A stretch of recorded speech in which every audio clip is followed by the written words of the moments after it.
किधरे तेज हवावां किधरे बारिश ते फुवार ते किधरे बदलां दा राज पंजाब भर विच अज हवावां दी रवानी ते बदलां दी आमद ने मौसम नूं खुशगवार बना दिता।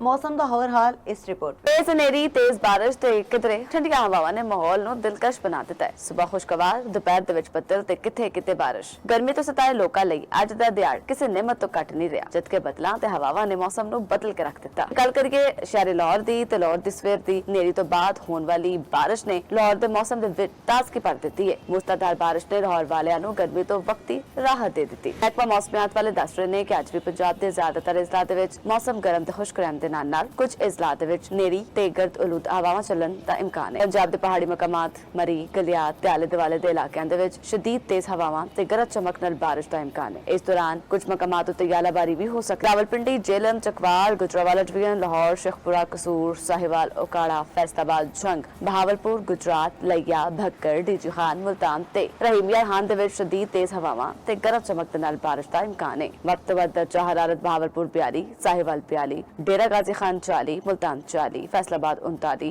सरगोदा 39 लाहौर 39 अटक 37 चकवाल 36 रावलपिंडी 35 जेहलम 35 ते मरी 22 रिकॉर्ड किया गया।